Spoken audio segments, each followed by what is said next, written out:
Estamos falando sobre a oração do Pai Nosso. Estamos encerrando hoje. Era para ter encerrado na semana passada, mas eu decidi trabalhar melhor o tema do perdão e aí decidi terminar a série nesta semana, no primeiro domingo desse mês. E eu espero de verdade que tudo que nós já conversamos até aqui tenha sido muito proveitoso para você, porque pelo menos para mim foi. Eu sempre tive vontade de fazer uma série sobre essa questão do Pai Nosso. Uma vez eu escrevi um artigo para a igreja sobre a oração do Pai Nosso e nunca tinha tido a oportunidade de trabalhar em série todos os pontos da oração. E eu entendo que, para mim, ficou muito claro que a oração do Pai Nosso não é uma coisa repetitiva e mecânica, como muitos de nós temos costume de fazer. Então, esse era o primeiro argumento, desde o início, quando eu comecei a série, para que você entendesse. Não é uma coisa mecânica. Não se faz de qualquer jeito. Não se diz cada uma daquelas palavras sem entender o que elas representam, o que elas significam. Então, a minha missão é mostrar que cada verdade, cada ensinamento agregado dentro de uma oração que Jesus colocou para nós, que ela saia desse ambiente apenas da narrativa, mas seja algo prático, seja algo real na vida cotidiana, né? Então, nós falamos de muitas coisas aqui, desde o início, quando começamos lá, na ideia do Pai Nosso, né, que estás no céu, santificado seja o teu nome, e assim por diante. Fomos expondo cada um dos pedidos que estão ali inseridos na oração. Então, a oração de hoje, ela tem muito a ver com a nossa vida diária. Tudo que eu vou falar hoje, encerrar essa série, continua tendo muito a ver com as nossas ações. Eu quero me usar de exemplo nisso hoje, né? Eu quero colocar como introdução um exemplo meu. Eu sou uma pessoa que há 38 anos, pelo menos, né, vou completar 38 anos. Não, então não é 38 anos pelo menos, né, 37 anos e alguns meses, né? Eu tenho me conhecido, eu tenho lutado para me conhecer. E nos últimos anos, né, sei lá, os 15 últimos anos aí da minha vida, eu tenho me conhecido ainda melhor, porque eu tenho procurado fazer esse exercício de olhar para mim e saber quem eu sou. E durante a nossa jornada, a gente precisa fazer sempre esse exercício de entender quem nós somos. Há uma frase, né, muito conhecida e importante que diz: conhece-te a ti mesmo. Por quê? Porque quando nós nos conhecemos, fica mais fácil de lidarmos conosco mesmo e também com os outros que estão ao nosso redor. Então, mesmo sabendo quem eu sou, eu ainda tenho muitas e muitas dificuldades, aflições, e a palavra que nós vamos discutir muito hoje aqui é a palavra tentação. Eu ainda tenho muitas tentações na minha jornada, na minha caminhada. E é importante dizer que, assim, a tentação, ela não está do lado de fora. E nós vamos conversar muito sobre isso também hoje. Mas eu sempre brinco aqui com a igreja, né, dizendo assim que eu sou uma pessoa apaixonada por brigadeiros, né? Eu sempre brinco que brigadeiro é aquilo que me atrai, é aquilo que me faz pecar, é aquilo que eu olho e ele fica olhando para mim, eu olho para ele, e muitas vezes eu não resisto um brigadeirinho, mas isso não é uma total verdade. Eu não sou tão apaixonado por brigadeiro assim. Eu gosto muito de chocolate, eu gosto muito, sim, né, de doces, né, como um todo, mas eu não sou um cara fissurado em brigadeiros, né? Mas eu sou um cara que sofro com a minha alimentação, por exemplo. E eu acho que isso é nítido, né? Muitos me conheceram há 9 anos atrás e me conheceram uma outra realidade ainda muito pior do que eu estou hoje. Mas a alimentação sempre foi uma grande dificuldade para mim. E eu tenho um transtorno psicológico que se chama compulsão alimentar. E compulsão alimentar nada mais é do que uma forma obsessiva de comer. Então, eu não sou como algumas pessoas que conseguem sentar numa mesa e pegar um pedacinho de chocolate e comer. Eu como o chocolate todo. Eu não sou uma pessoa que consigo sentar na frente da televisão com uma tigela de pipoca e comer algumas pipocas. Eu como a tigela toda. Porque esse é um transtorno que eu tenho. E é interessante isso, dizer isso, parece até engraçado, né? Essa coisa do transtorno de compulsão alimentar, mas a tendência que eu tenho, quando eu estou diante de um alimento que me seduz e que eu gosto muito, a tendência minha é aproveitar aquele momento como se ele fosse o último momento. Então, na minha cabeça, eu fico assim, puxa, eu só tenho esse bolo de chocolate agora. Talvez eu não tenha ele amanhã, talvez eu não tenha ele depois da manhã. Então, o que eu tenho que fazer? Eu tenho que viver esse momento com intensidade. Então, eu vou comer muito esse bolo de chocolate, vou sentir a maior intensidade de prazer possível, porque eu não sei se eu terei essa mesma experiência amanhã. E aí, então, eu vou e como todo o bolo, não como um pedaço de bolo, e como o bolo inteiro. Então, eu começo a pensar assim, se eu sei que eu vou comer o bolo inteiro e não posso comer um pedaço, então eu nem vou comer. Então, muitos me conhecem, sabem que às vezes eu vou em algum lugar, eu prefiro nem comer, porque se eu começar a comer, é um problema. Mas isso porque a comida, ela ganha significado para nós, como outras coisas ganham significado. E um transtorno psicológico, ele existe porque há uma falta dentro de nós. Há um vazio dentro de nós. E muitas vezes ele é preenchido com alguma coisa. No meu caso, muitas vezes ele é preenchido com um alimento. Porque o alimento me traz essa sensação de recompensa, essa sensação de prazer, de quando eu estou muito estressado, quando eu estou muito aflito, ou quando eu estou com a necessidade de dizer assim, eu mereço alguma coisa hoje. Então, eu me debruço sobre aquilo que eu gosto, e graças a Deus, Deus tem nos dado o privilégio de poder comprar aquilo que gostamos, e aí eu como compulsivamente. Pois bem, esse transtorno, ele parece algo simples, como eu disse, algo engraçado, mas ele é algo muito sério. Ele é algo muito sério, porque depois que você come, você sente, assim, totalmente empanturrado de comida, ao mesmo tempo vem uma sensação de angústia, uma sensação de tristeza, uma sensação de arrependimento, dizendo assim, você não deveria ter feito isso. Você não precisava ter comido desse jeito. Você é uma pessoa que está lutando contra o seu peso, você está fazendo dieta, então não precisava ter feito assim. E se aquele alimento que era aquilo que seria um elemento que traria compensação, que traria satisfação, que traria prazer, alguns minutos depois ele se torna angustiante, ele se torna algo triste, ele se torna algo que mais fere do que ajuda. Então a comida, no meu caso, ela representa para mim muitas vezes o preencher de um momento vazio que está dentro de mim.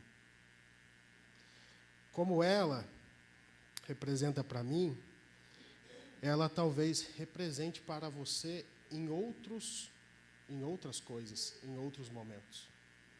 Existem pessoas que estão extremamente viciadas em álcool. Existem pessoas que são extremamente viciadas em tabaco.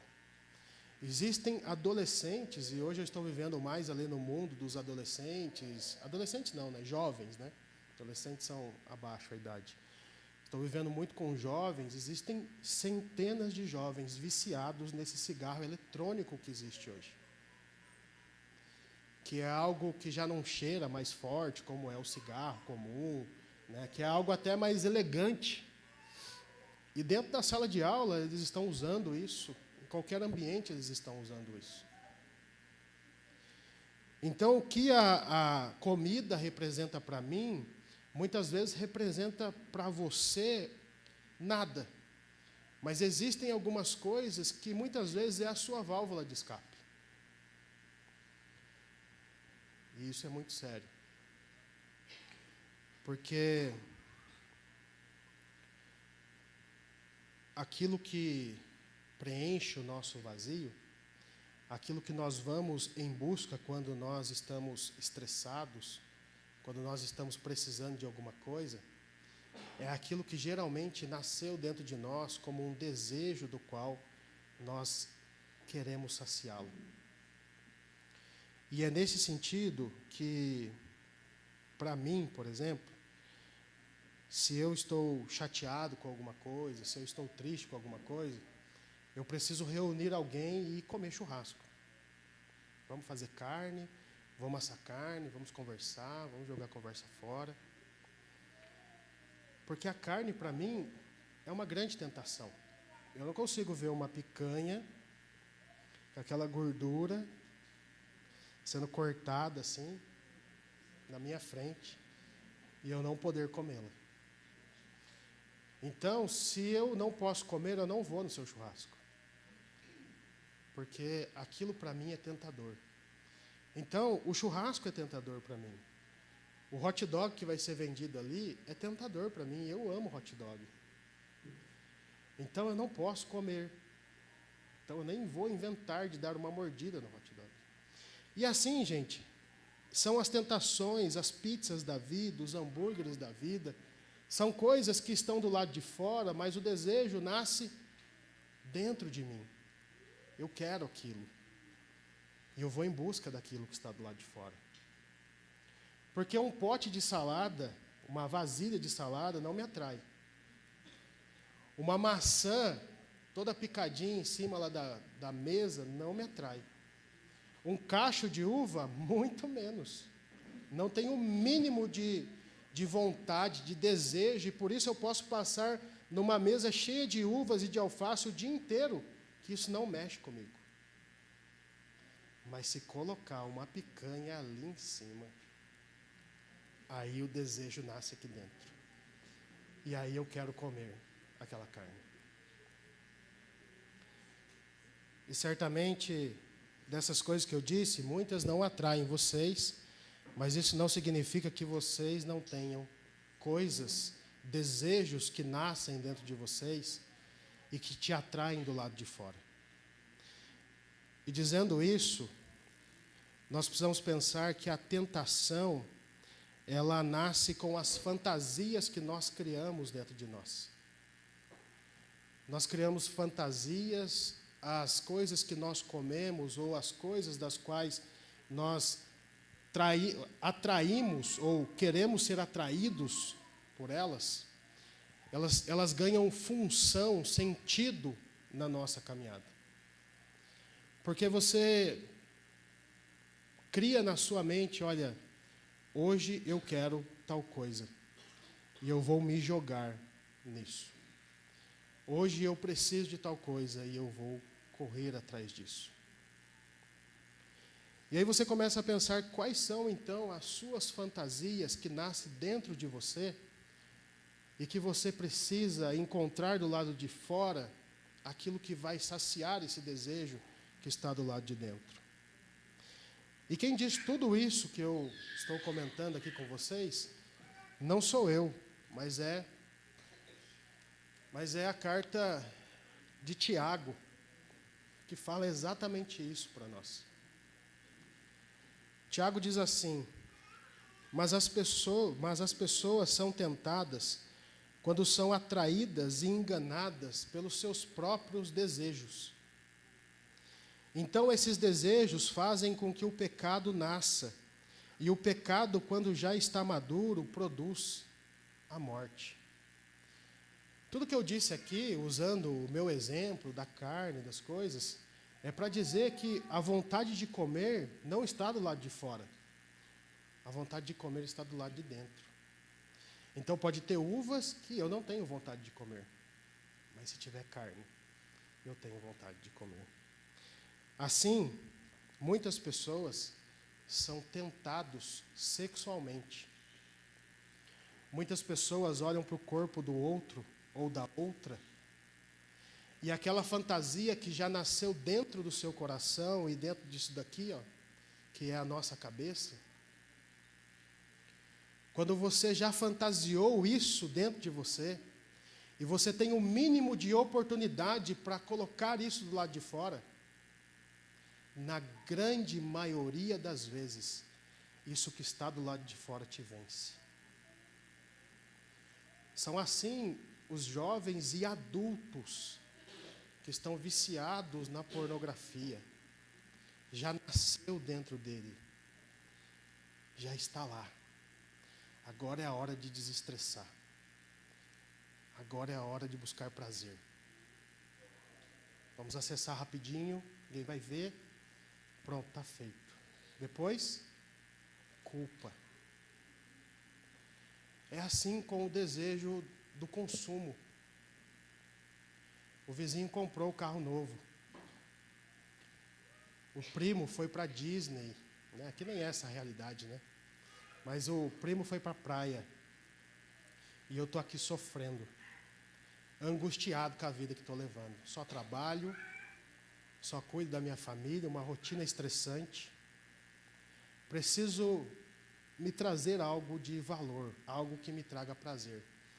Vamos passar em 300 mil vezes no cartão de crédito a nossa viagem. Pronto. Vai lá, viaja, e isso traz problemas. Então nós vamos fantasiando as coisas dentro de nós, e quando nós temos o mínimo de possibilidade de colocar isso em prática, isso acontece. Por isso que Tiago está nos alertando que o problema da tentação não está do lado de fora. O problema da tentação está do lado de dentro. E é com base nisso tudo que eu estou dizendo, que nós vamos ler a última oração do Pai Nosso, que é bem conhecida de vocês, e que é um pedido para Deus, o Pai Nosso, para que Ele nos livre da tentação, para que Ele nos livre do mal. Mas será que é tão simples assim? E é o que nós vamos conversar, então, para além disso. Então, o texto bíblico, vocês sabem, Mateus capítulo 6. Hoje nós vamos ler o versículo de número 13. Não nos deixes que sejamos tentados, mas livra-nos do mal, pois teu é o reino, o poder e a glória para sempre. Amém. Primeira coisa que eu quero falar aqui com vocês é realmente não deixe que sejamos tentados. Eu quero explicar o que isso, de fato, pode representar na prática para nós. Jesus nos ensinou a orar pedindo a Deus para que a tentação não aconteça. Mas a pergunta que nós precisamos fazer é: será que é possível uma vida livre de tentações? Obviamente que não. Ao longo da vida, as coisas, como eu disse aqui, vão ganhando função, sentido, quer a gente queira, quer a gente não queira. Não importa se você quer. As coisas ganham sentido para nós. E aí, as fantasias, elas acontecem, e as necessidades que nós criamos, elas também acontecem. Quer seja numa intensidade boa, numa intensidade ruim, quer seja para as coisas boas, quer seja para uma vida de pecado. Aquilo que está dentro de nós vai acontecer, vai ganhar função, vai ganhar sentido. E hora ou outra você vai querer mergulhar naquilo que está do lado de fora, para que você se alimente daquilo. Então, pensando nisso, eu entendo que Jesus, nesse ensinar os seus discípulos a orar, nós podemos desdobrar esse pedido em pelo menos duas coisas. Que não é vencer tão somente a tentação, mas que às vezes pode ser fugir dela. E a primeira coisa que é necessário para nós, e que eu entendo quando eu leio esse pedido que Jesus nos ensina a fazer, e entendendo que nós vamos ter uma vida de tentações, é que nós precisamos reconhecer que precisamos da ajuda de Deus para lutar contra os nossos desejos. Nós não estamos lutando contra a tentação. Nós estamos lutando contra os nossos desejos. Nós estamos lutando contra as nossas ambições e fantasias que está dentro de nós. Porque a tentação, ela só existe quando encontra-se o desejo e o objeto pelo qual desejo. Se não encontrar as duas coisas, não há tentação. É como eu disse, uma bacia de alface não me traz desejo nenhum. Mas uma carne assada, como eu já disse, me traz muito desejo. Então, quando encontra uma coisa com a outra, aí sim nós vamos ter a tentação. Por isso, a nossa luta é reconhecer qual é os desejos que dominam a nossa mente e coração. Qual é? Quais são os desejos diários, cotidianos, que fazem parte da nossa jornada aqui na Terra?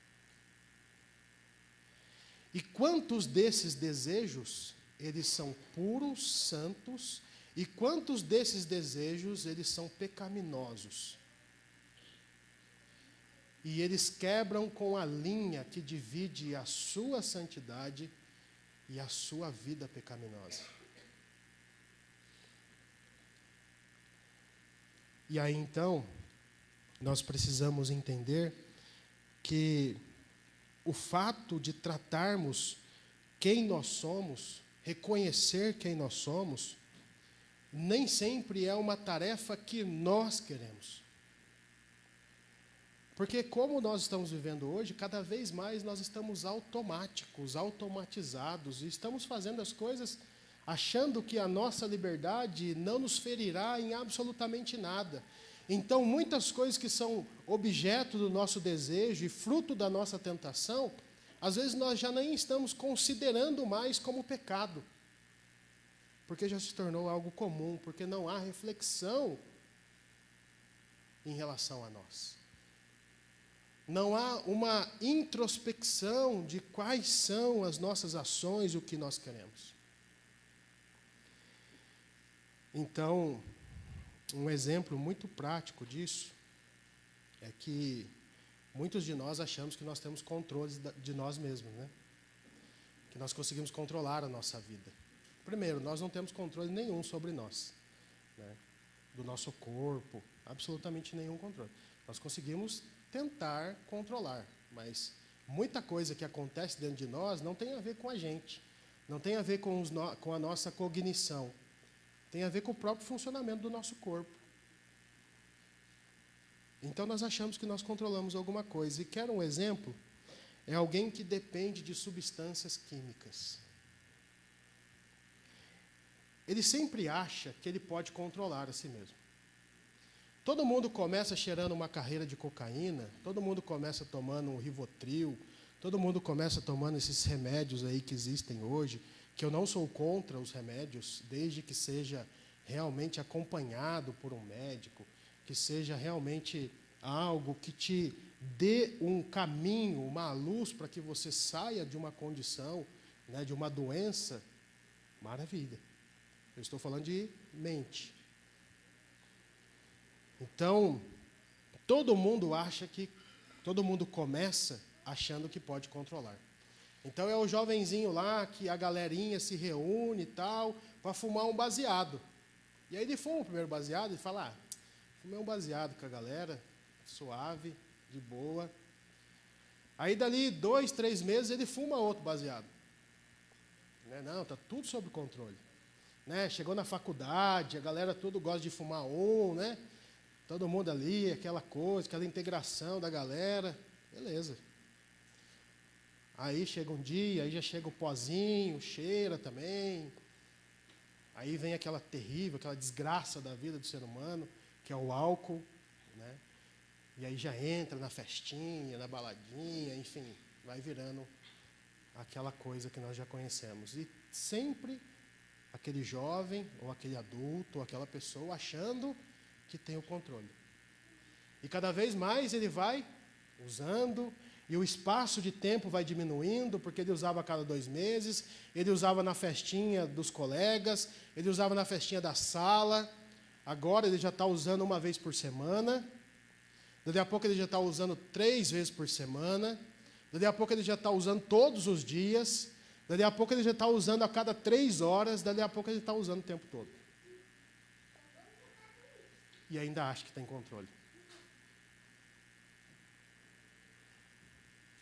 Ninguém começa uma vida de dependência viciado. Todo mundo começa achando que terá controle sobre isso. Só que a gente percebe que a gente perdeu o controle quando a gente fica sem aquilo. E aí então o pai descobriu, né, que está cheirando pó. O pai descobriu que está fumando maconha. E o pai deu um castigo e falou: se fumar, se cheirar, não entra mais aqui em casa. E aí vai parar. E aí começa a abstinência. Aí começa o desejo de querer. As fantasias de pensar: olha, eu podia estar lá. Podia estar lá alegre. Todo mundo está feliz. Eu estou aqui agora sofrendo com a abstinência, com vontade. E aí já não é só o desejo, mas aí o corpo começa a pedir aquilo. O corpo começa a entrar numa realidade de profunda abstinência. Tremedeira, dores de cabeça, diarreia, querendo substância. E aí então o indivíduo descobre que ele perdeu o controle. Que não é ele que usa a droga, mas é a droga que o usa. Então, em alguns casos, nós precisamos ser como um viciado em drogas, quando nós estamos falando da vida com Deus. Nós precisamos reconhecer que nós somos viciados em pecar. Tem um livro do Randy Pope que ele tem um capítulo exatamente que ele trata isso. Nós somos viciados em pecado. Porque os desejos nascem o tempo todo dentro do nosso coração. E ao mínimo de estímulo do lado de fora, a probabilidade de cairmos em tentação é muito grande.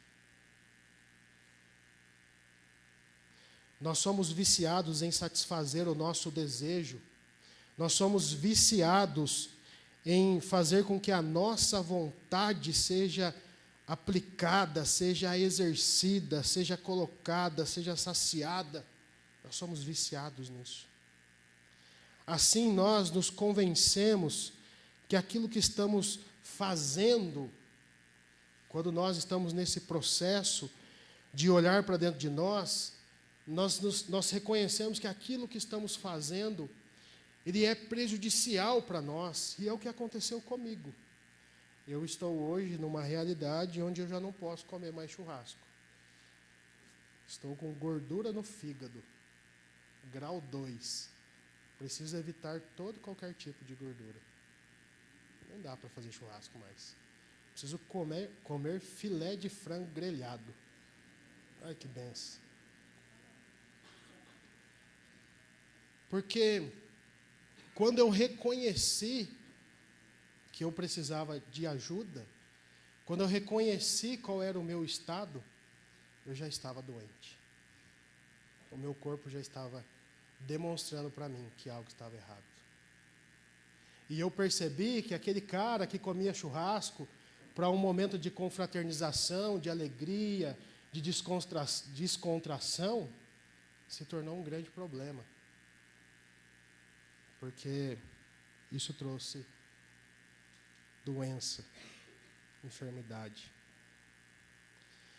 Por isso, meus irmãos e minhas irmãs, reconhecer quem nós somos, reconhecer os nossos desejos, reconhecer quais são os frutos das nossas tentações é muito importante quando nós vamos fazer uma oração que Jesus está nos ensinando para fazer. Não nos deixes cair em tentação. Mas como não cair em tentação se o desejo está dentro de nós o tempo inteiro?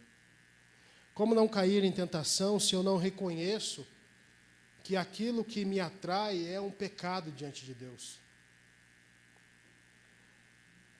Como não cair em tentação se eu quero matar e saciar o desejo da minha natureza humana o tempo todo. Como não cair em tentação quando nós vivemos dessa forma?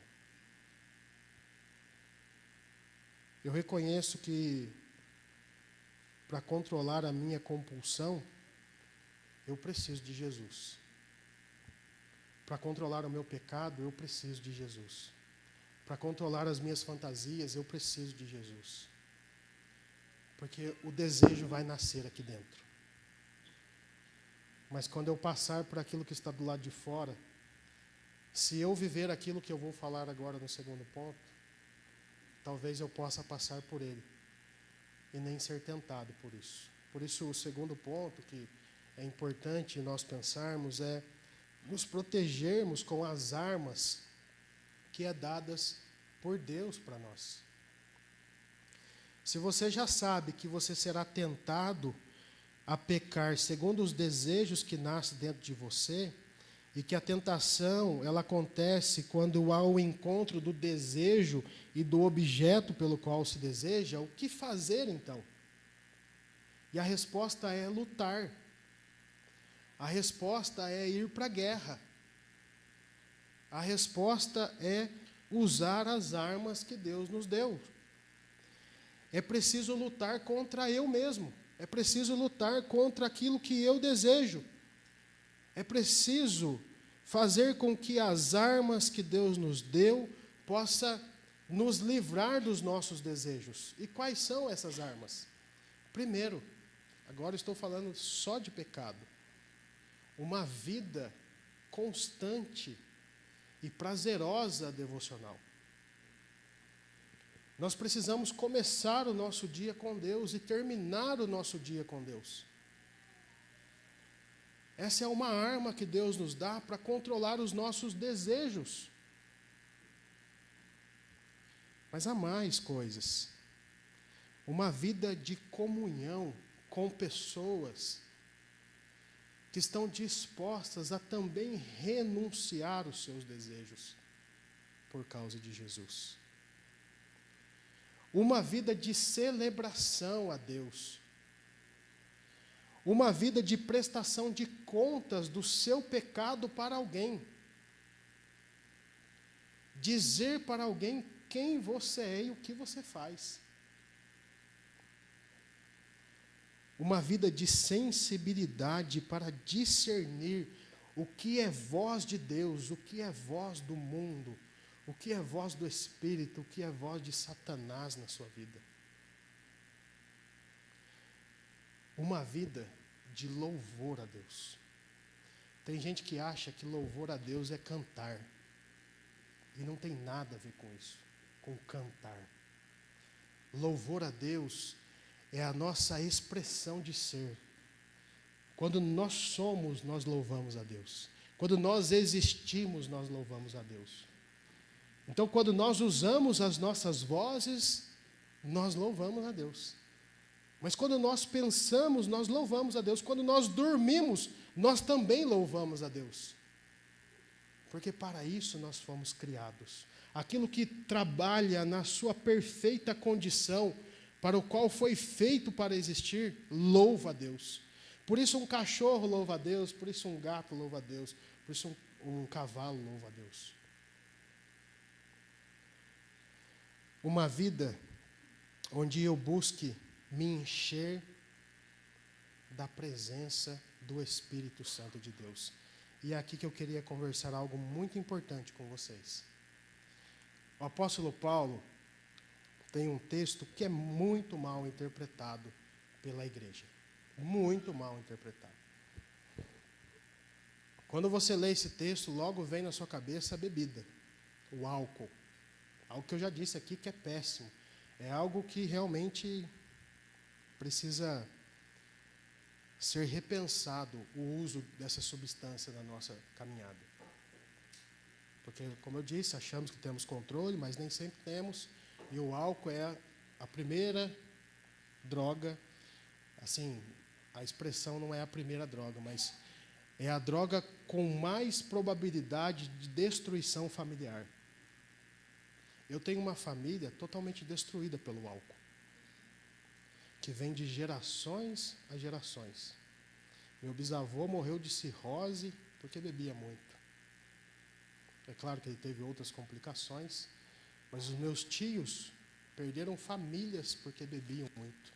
Sempre acharam que tinham controle, mas não tinham controle. Mas não é de álcool que eu quero falar. É que quando você lê esse texto, você logo pensa sobre ele. Paulo, sim, está fazendo uma crítica ao álcool, mas é muito mais do que isso. Ele diz: não se embriaguem, pois a bebida levará vocês à desgraça, mas encham-se do Espírito de Deus. O que Paulo está dizendo é que uma pessoa, para que ela se embriague, ela não toma uma taça de vinho, ela não toma um copo de cerveja. Para que uma pessoa se embriague, ela toma uma garrafa de vinho, sei lá, um fardinho de cerveja. Tem gente que já começa a se habituar àquela substância no corpo, aí já não toma mais um fardinho, toma 10 fardinhos. Toma 5 garrafas de vinho. E aí se embriaga. Então o que Paulo está trazendo para nós é a ideia da quantidade de álcool que entra dentro de nós. A quantidade de álcool que entra dentro de nós para nos embriagar. E aí ele faz o mesmo paralelo, se por um lado a quantidade de álcool nos deixa embriagados e fora de si, a mesma quantidade deve ser usada quando nós vamos nos encher do Espírito de Deus.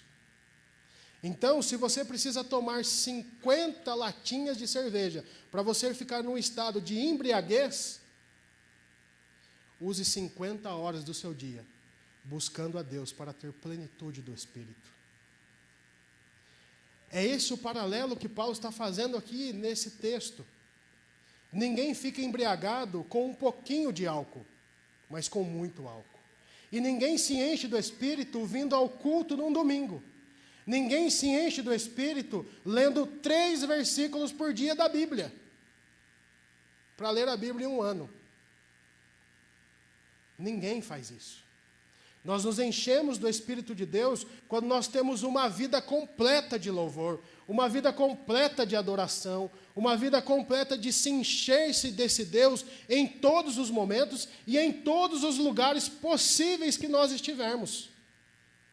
Então não é só sobre álcool que Paulo está dizendo, é sobre a quantidade que nós fazemos as coisas, a intensidade que nós fazemos as coisas. E nós precisamos perguntar, qual é a intensidade que você tem buscado a plenitude do Espírito? Para beber parece um... Mentira, vocês não bebem, né? Só refrigerante. Mas para buscar o Espírito, é dosinha, né? É restinho de tempo. É qualquer coisinha serve. Para beber é a melhor bebida. Mas para buscar a Deus, é o pior do dia é de Deus. E é sobre isso que Paulo está dizendo, que é aquilo que vai diminuir a nossa tentação. Porque quanto mais nós nos enchemos do Espírito, menos desejo nós temos. Menos fantasias pecaminosas nós temos. E quanto menos fantasias pecaminosas e menos desejos, mais eu vou poder passar na frente da picanha e não sentir vontade de comê-la. Porque ela já não me atrai mais. Então, se há uma arma da qual nós precisamos nos apropriar dela, é de encher a nossa consciência da plenitude do Espírito. Meu irmão, minha irmã, comece o seu dia entregando a sua vida ao controle de Jesus. Quando você for para o seu carro, não coloca na Jovem Pan, já coloca logo uma música que vai te fazer chorar, que vai te fazer se quebrantar diante de Deus, que vai te fazer se humilhar na presença dEle. Chega no seu trabalho, estabeleça momentos de oração para você. Na hora do almoço eu vou orar. À tarde eu vou orar, à noite eu vou orar, antes de dormir eu vou orar. Vou ler mais a Bíblia, vou buscar mais a presença de Deus, vou ouvir uma mensagem que edifique, vou conversar com pessoas que ministrem meu coração. E é uma questão de tempo para que esse ser aí que deseja aquilo que é pecaminoso do lado de fora, passe a ser mortificado, passe a ser numa intensidade muito menor, a trabalhar numa frequência muito baixa. Mas esse ser que foi criado para o louvor da glória de Deus, ele começa a crescer, ele começa a aumentar, e aí você começa a ver como Deus ele age o tempo todo, você se torna sensível a Deus, e você não quer parar de ver a atuação de Deus no mundo, na sua vida, na história das pessoas. O problema é que nós estamos sucumbindo aos nossos desejos. E aí, quando vem as coisas do lado de fora, nós vamos e comemos, abraçamos, morremos abraçados com essas coisas. Por isso Paulo, ele diz que nós precisamos encontrar pessoas e fazer o quê? Animem uns aos outros com os salmos. Ele vai dizer logo a seguir aí, se esse texto que eu li com vocês anteriormente é no 18, esse que vou ler no 19. Ele diz, animem uns aos outros com salmos, para que vocês sejam cheios do Espírito, com hinos e canções espirituais, cantem de todo o coração hinos e salmos ao Senhor, para que vocês se encham do Espírito de Deus, para que vocês sejam plenos, e esses desejos deixem de existir, e as tentações deixem de existir. Meu irmão, minha irmã, não tem como fugir da tentação, mas tem como fazer com que ela trabalhe numa intensidade muito menor. Quanto mais Deus estiver em nós, menos tentação nós teremos. Quanto menos Deus estiver dentro de nós, mais tentações nós teremos. Por fim, a oração termina: Senhor, nos livra das tentações e nos livra também do mal. Não nos deixe ser tentado e nos livre do mal. Bom, se eu perguntar que se nós queremos ser livres do mal, todo mundo vai dizer assim, eu quero. Aí você deve perguntar assim, mas de que mal você quer estar livre? E aí quando nós fazemos uma oração como essa, nós pensamos assim, no mal das coisas que estão no mundo. Nos livre dos homens maus, nos livre da injustiça, nos livre daqueles que roubam, daqueles que matam, nos livre do diabo e dos seus anjos caídos, nos livre dessas coisas. Senhor, nos livre do quê? Dessas coisas. Mas depois de tudo o que nós conversamos aqui, será que essa deve ser a nossa oração? Senhor, me livre do diabo. Senhor, me livre dos meus desejos. Senhor, me livre da picanha da vida. Esse deve ser a minha oração? Eu acho que não. A oração que deve fazer parte de nós, depois de tudo que nós conversamos aqui, é: Senhor, me livre do mal que sou eu mesmo. Eu sou o próprio mal. Eu sou aquilo que produz as tentações, que produz os desejos e que peca viciadamente todos os dias. Quando eu penso que o ato de não cair na tentação é uma forma de se livrar do mal, porque se eu não caio na tentação, eu estou me livrando do mal, logo eu penso então que eu preciso eliminar eu mesmo. Porque eliminando eu mesmo, deixa de existir o desejo, deixa de existir a tentação. E aí nós voltamos numa matéria primordial da fé cristã, que a primeira missão de um cristão é morrer. morrer para si mesmo. Deixar de existir para si mesmo. E a pergunta que eu queria fazer para nós hoje, para encerrar essa temática, é a seguinte: você reconhece que você é imoral? Eu falei isso aqui várias vezes, mas eu estou falando de novo. Você reconhece que você é imoral? Você se acha bonzinho? Você reconhece que você é injusto? Você reconhece que você é egocêntrico, egoísta, maldoso? Se você fizer aquilo que você quer, com toda a intensidade do seu desejo, aonde você estaria agora? Com quem você estaria?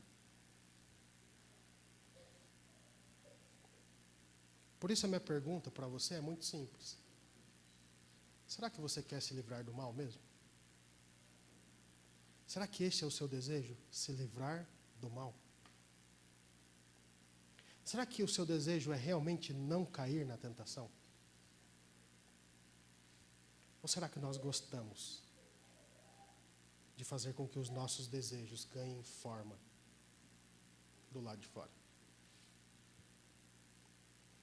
O apóstolo Paulo, que é uma das pessoas das quais eu gostaria de ser igual, ele diz o seguinte: como eu sou infeliz. Olha a profundidade disso. Como eu sou uma pessoa infeliz. Mas por que eu sou infeliz? Por que você é infeliz, Paulo? Porque eu tenho um corpo, e nesse corpo habita a morte.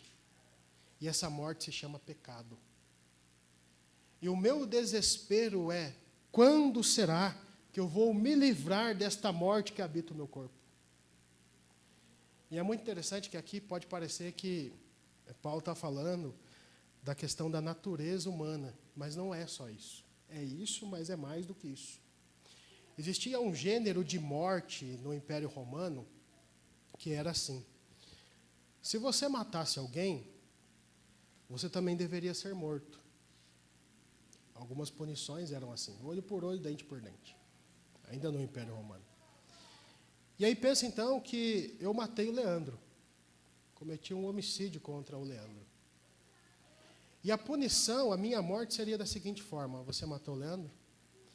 Nós vamos amarrar o corpo do Leandro a você. E o Leandro vai apodrecer do seu lado até você apodrecer e morrer. O Leandro ficará grudado a você. E os dois, podres, morrerão. O Leandro já está morto, né, na verdade. Mas eu morrerei. Então, quando Paulo fala: quem me livrará deste corpo? É esse corpo podre. É esse corpo que está recebendo podridão, sujeira, que nos deixa cada vez mais longes, impuros diante de Deus. E é por isso, meu irmão, minha irmã, que eu não sei se nós queremos de fato nos livrar do mal. Sabe por quê? Porque eu vejo que muitos de nós adoramos andar com essa podridão dentro de nós. Que vem dia, vem anos e vai anos, e a podridão permanece dentro de nós. Vem sermão e vai sermão, vem série de mensagem, vai série de mensagem, vem pregador, e a podridão continua dentro de nós. A sujeira do pecado ainda está grudada em nós. A pergunta, ao terminar a série sobre a oração do Pai Nosso, é: será que nós queremos que seja de Deus o reino? Que seja de Deus a glória? e que seja tudo isso para todo sempre de verdade? Ou não?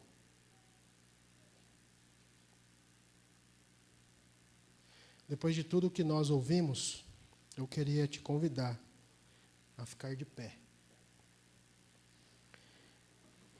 E eu queria desafiar você a fazer a oração do Pai Nosso. Nós vamos fazer juntos. Mas agora, você já não vai fazer a oração mais do jeito que você fazia, talvez, há um tempo atrás. Já quero chamar o pessoal da música também para estar aqui. E nós vamos repetir as palavras que nós estudamos aqui nesses 5 domingos, como Jesus nos ensinou. Só que eu quero ver se você tem coragem de dizer essas palavras como nós dizíamos há um tempo atrás. Porque, meu irmão, minha irmã, se existe uma verdade da qual eu temo muito, é que um dia nós daremos conta de tudo aquilo que nós dissemos. Só que não é no dia lá que vai vir, no dia que Jesus voltar. Deus nos coloca em muitas e muitas situações aqui, onde cada palavra que nós dizemos ou dissemos, ela precisa ser vivida e aplicada por nós. Então pense muito bem quando você disser algumas palavras nessa oração. Feche aí os seus olhos e eu vou puxar a oração. E você vai repetir as palavras que você achar que você deve repetir. Pai nosso que estás nos céus, santificado seja o teu nome. Venha o teu reino, seja feita a tua vontade, assim na terra como no céu. O pão nosso de cada dia nos dai hoje. Perdoa as nossas dívidas, assim como nós perdoamos os nossos devedores. E não nos deixes cair em tentação, mas livra-nos do mal. Pois teu é o reino, o poder e a glória para sempre. Meu desafio para você é que durante toda essa semana você faça essa oração. E se por algum motivo ou outro você parar em uma delas e pensar assim: nossa, o pai é nosso, mas o irmão não é meu. O nome dele deve ser santificado, mas eu não tenho santificado o nome dele. Vem o reino, mas eu não tenho praticado o reino em absolutamente nada. A vontade dele, então, nem existe na minha vida, porque só existe a minha vontade. Se em cada ponto você parar e refletir sobre isso durante a semana, e pensar o que precisa ser mudado em você para que essa oração seja uma realidade na sua vida, a série de mensagens terá cumprido com o seu papel. Eu queria desafiar você, se você quiser prestar contas depois, dizer: pastor, eu fiz isso. Se você quiser fazer isso só diante de Deus, faça isso. Mas não deixe de fazer essa oração, de refletir sobre essa oração, de pensar sobre isso. E que Deus nos abençoe.